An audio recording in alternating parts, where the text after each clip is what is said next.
Good morning everyone. So in this video we will see the thermal analysis. So this is the first problem, which is the 1D heat transfer. The question is calculate the rate of heat transfer per unit area through a copper plate which is 45 mm thick, whose one end is maintained at 350 degree and other end at 50 degree Celsius, and the thermal conductivity K, this is 370 watt per meter degree Celsius. Okay, so this is the diagram for this problem. So the wall has thickness 45 mm. We can assume the height, as height is not given, so assume the height as 100 mm. Okay, this width it doesn't matter, you can take any width. On the left side the temperature is a 350 and on the right side temperature is a 50 degree Celsius, and we have to find out the quantity of heat transfer per unit area. So we have to calculate Q. So to start with this problem, go to the file and clear start new, then save as the project, select the drive and the folder,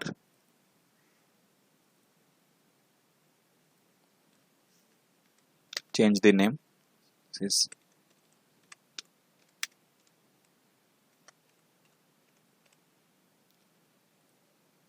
okay. Now first select the preference. So here select thermal.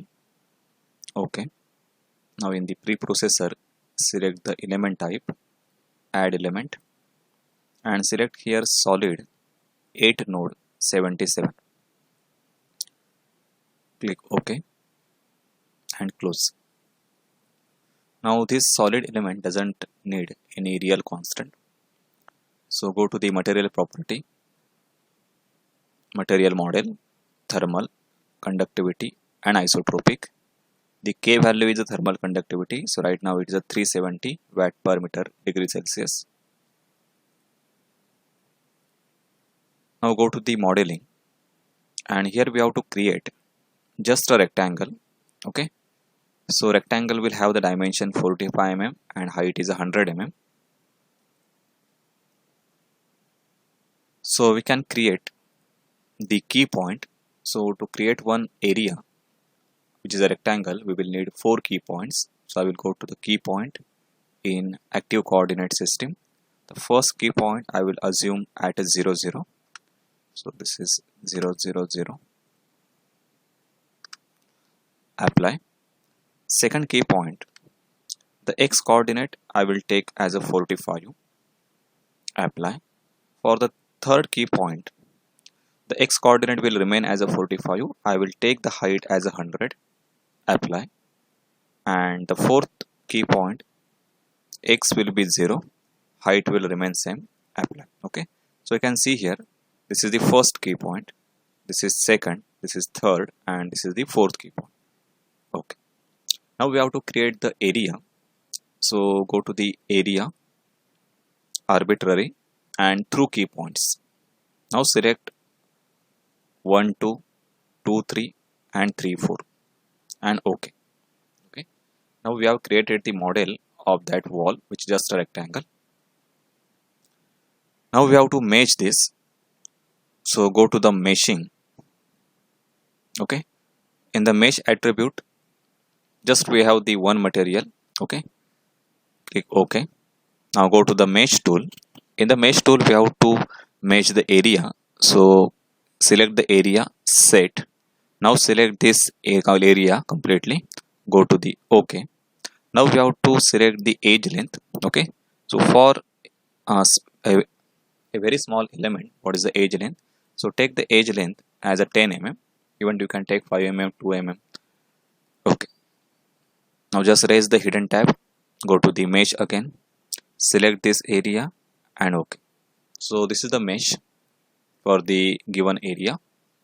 Now after the mesh, we have to apply the boundary conditions and the loads. So go to the load, define load, apply, and thermal. Okay, in the thermal select the temperature, and on the line, so on the left side line, give the temperature as a 350. Okay, again go to the line and select the right line and select the temperature as a 50 degrees Celsius. Okay, Now we applied the temperature. Now just solve this. Go to the solution, solve, and current ls. Okay, the solution is done. Now we have to see the temperature distribution. So go to the general post processor, plot the results, contour plot, and nodal solution. In the nodal solution, we have to check two results. One is degree of freedom, where we have the nodal temperatures at the different nodes from left face to the right face. So nodal temperature, go to the OK. So you can see the distribution of the temperature. The minimum is a 50 on the right side, maximum is a 350. Okay, and go to the again nodal solution. The question asked is we have to find out amount of heat transfer per unit area. So it is a thermal flux. So go to the thermal flux and the x component of thermal flux. Okay, now this is the value 246667. Okay, so this is the value of the thermal flux. So if you solve this by the heat transfer method, which by the Fourier's law, you will get the answer as a 2.46 10 to the power 6 watt per meter square. Okay, and this value, it is in watt per millimeter square. So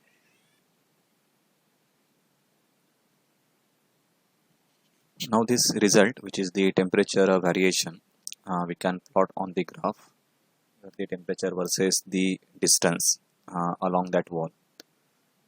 So to plot the graph, go to the path operation in the general post processor and define the path by location. Okay, you can give the name temperature graph.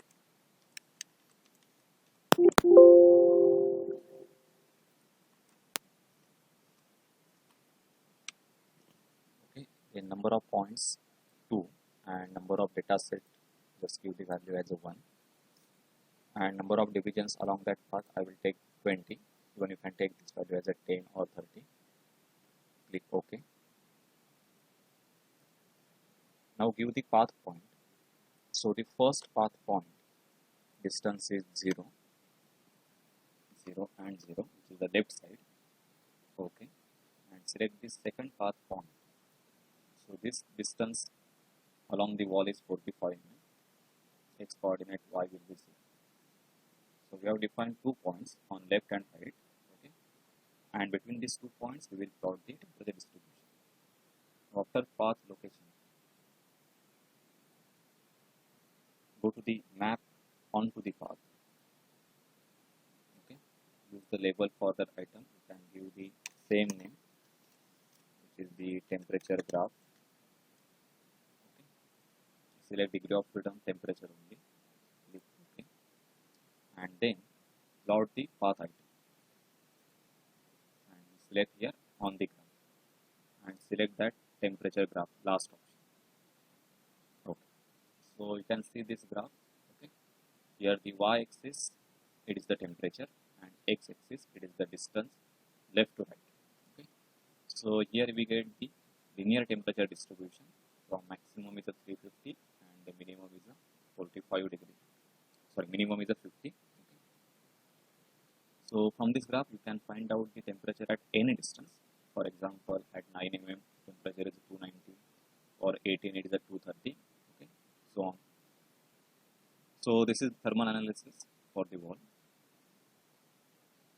For the various steps, you can take the screenshot and then you can add the screenshot in the report.